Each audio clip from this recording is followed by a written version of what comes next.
Сәлеметсіңдер ме балалар? Көңіл күйлерің қалай сабаққа? Жақсы. Өте жақсы. Енді біз бүгін сабағымызды бастамас бұрын ең бірінші 3 топқа бөліп, соның әрқайсының спикерлерін сайлап алайық. Мына топта кім болады? Сабина, да? Келесі топта кім болады? Мадиға бере ғой. Мына топта Елдар, сен боласың. Енді осы бағалау парағына балалар өздерінің топтарындағы балалардың аты жөнін жазасыңдар, сосын кейін қасына балын қойып отырамыз. Ең бірінші бізге үйге берілген тапсырманы, үй тапсырмасын барлықтардың бірінші қасындағы баламен дәптерлеріңді ауыстырамыз, түгеліміз қасындағы балалармен. Сосын кейін мына үй тапсырмасының дұрыс болғанына плюс қоямыз, қате болса минус бағасын қойып, спикерлер қасына бал қойып шығамыз. Егер түгел дұрыс болса 9 бал о балаға, егер теріс қатесі болса 1 балдарын төмендетіп отырамыз. Спикер белгілеп қоямыз, мысалы, мұнда кімде қанша бал екен. Тексердік бе? Плюс қоямыз дұрысына, терісіне минус қоямыз.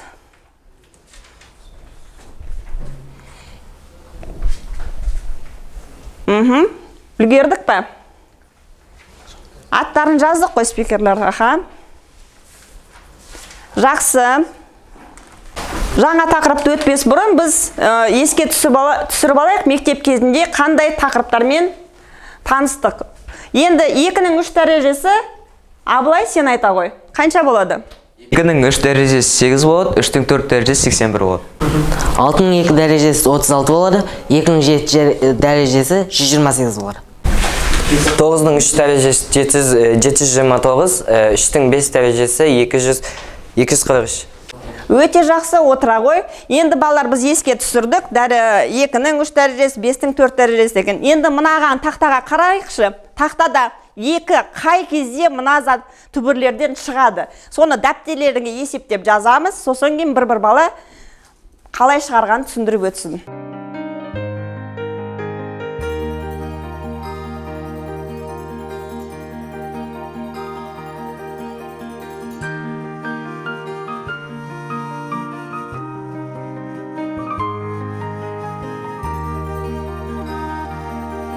Кім айтады, мына қай кезде мына біріншіден өрнектен түбір 2 шығады. Алмади айта ғой.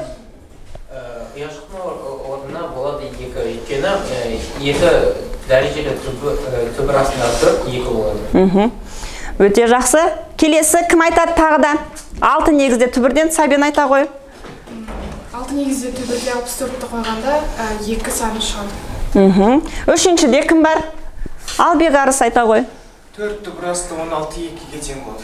Сонда түбірден 2 шығады. Енді балалар, бері қараймыз. Біз жаңа 2-ның 3 дәрежесі көрсеткіш болды. Онан кейін мына түбірдің асты болды. Сонымен бүгінгі біздің тақырып қандай? Өзіміз тақырыпты ашуымыз керек. Қандай ой бар сендерде? 2 түрлі есепті еске түсірдік мектеп курсынан. Біреуісі дәреже көрсеткіш болды, біреуісі түбірдің асты. Сонда қандай тақырып? Дәреже көрсеткіш. Тағы да? Сонымен енінші бүгінгі тақырып енінші дәрежелі түбір. Дәптерге жазып аламыз. Бүгінгі тақырып енінші дәрежелі түбір. Енінші дәрежелі түбірді натурал қанша мұқият бейне материалды көріп аламыз. Түбір астына енгізу жөнінде.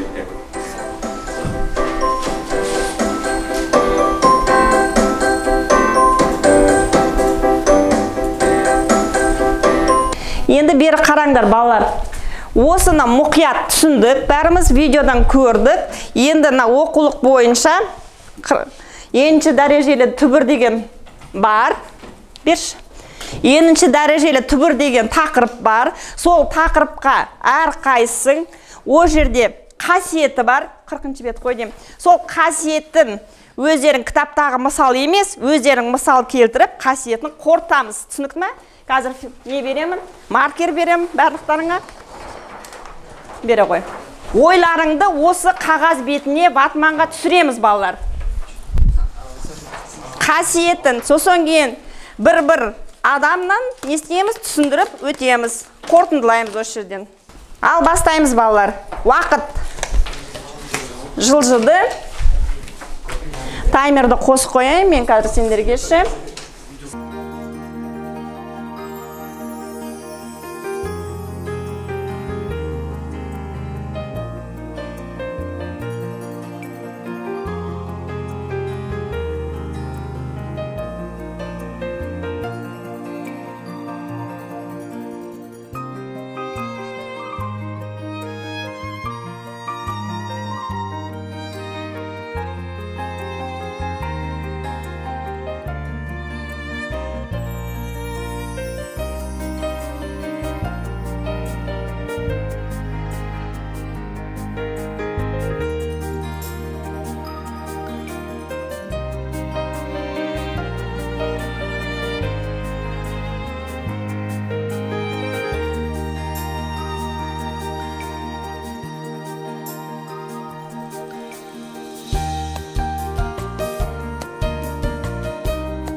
Болдыңдар ма? Кел енді. Бірінші топ. Нші дәрежелі түбір және оның қасиеттері. А санының нші дәрежелі түбірі деп, нші дәрежелі А санына тең Б санын айтады. Мысалдар, мысалы 4 түбір асты 16 тең 2. Өйткені 2-нің 4 дәрежесі 16-ға тең. Бірінші қасиет түбір астындағы 6 көбейтеміз 9 тең. Ол негіздерді жекелеп етеміз.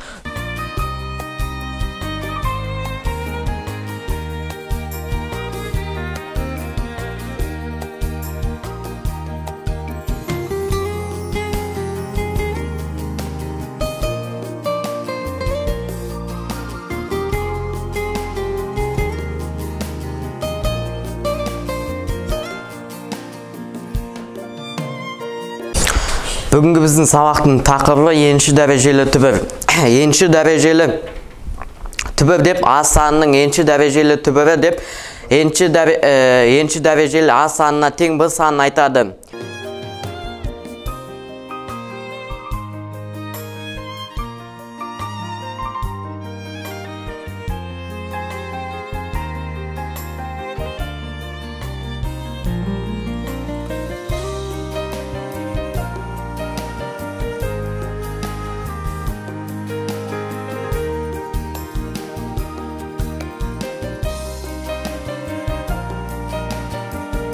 Балалар, енді біз жана енші дәрежелі түбірді өттік, қасиеттерін қорттық, әр спикерлер түсіндіріп өттіңдер, мысал келтірдіңдер.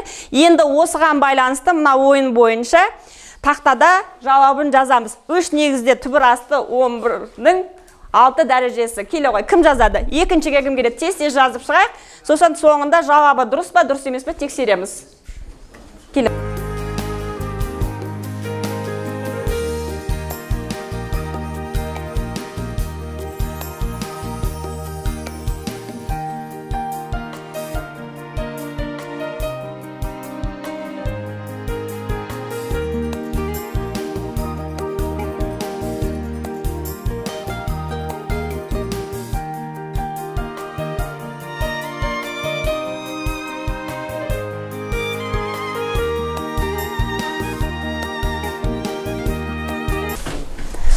Жасылмен шыққан есеп дұрыс, балалар.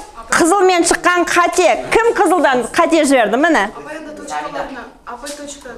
Өтір қою керек пе еді?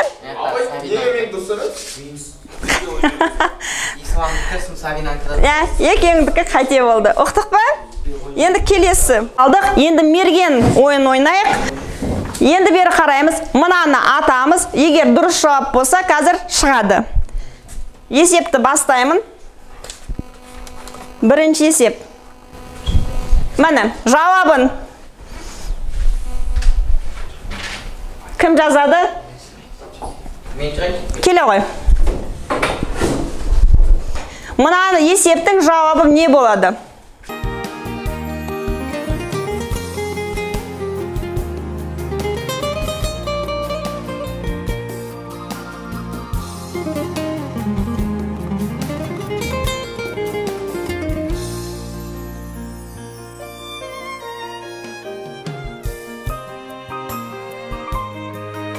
Есептеді, сол әр топтан 2 бала. Үшінші, екінші, төртінші есепті бастап шығарамыз. Шықпаған кім бар? Тақтаға шығамыз. Қалғанымыз оқу орнымызда отырып орындаймыз. Берілгенін жазшы тақтаға. Жаңа дәптермен. Қай есеп? Жазылы. Екінші. Келесіне кім шығады? Ербол, сен шығасың ба? Дәптерде кешесің. Дәптерде жаңа тұр ғой? Есеп. Жоқ, кеше жазылып екінші, үшінші тақтаға шығамыз. Солай. Берілгені мені тақтада қараңдар.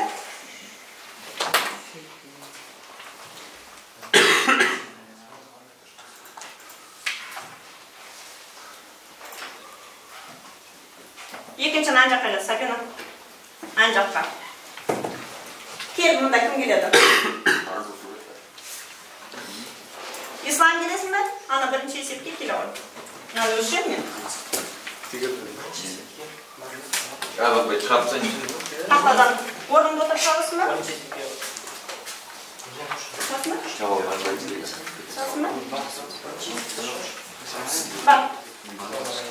Сабина екіншіні өзің шығар. Дәптерін қойып, қарамайсыз өзің шығар. Қалғанымыз дәптерге жаза береміз, сол есептің шығару жолын. Өшінші басып қалды ол, ручканы басып.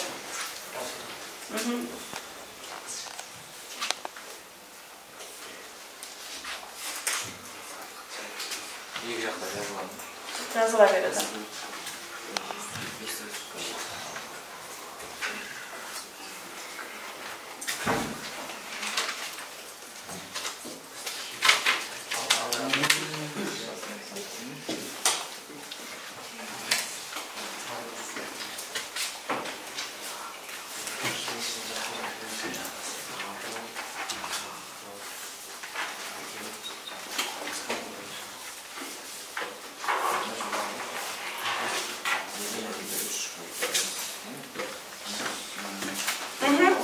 Қараға.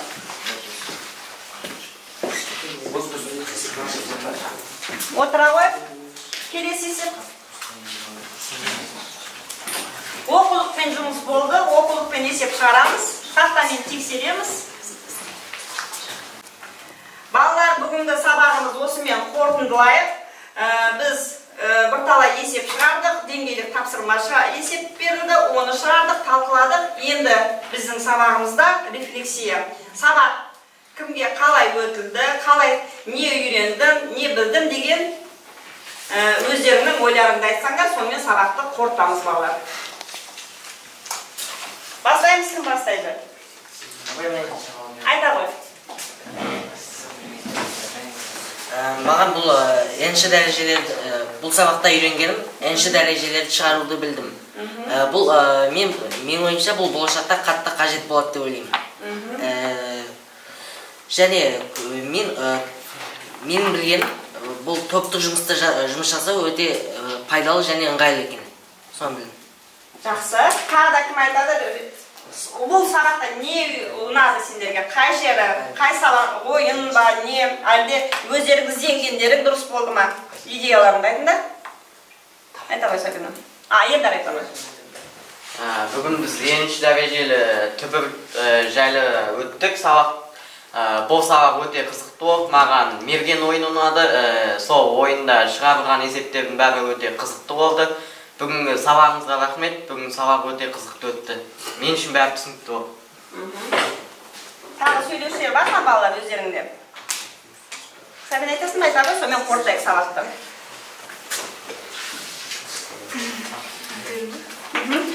Бүгінгі өткен тақырыбымыз енші дәрежелі түбір. Сабақ өте қызықты болды. Маған бәрі өте түсінікті өтті. Есеп шығаруда біздің топта бәрі жақсы болды. Жаңағы спикерлер маған бағалау парағын береміз. Мен сол бағалау парағына қарап, журналға бағалаймын сендерді. Өздерінің есептерді шығарғандарды көрдіңдер ғой, бағаладыңдар. Осымен мен де келісіп бағалаймын. Рахмет, барлықтарыңа. Сабақ аяқталды.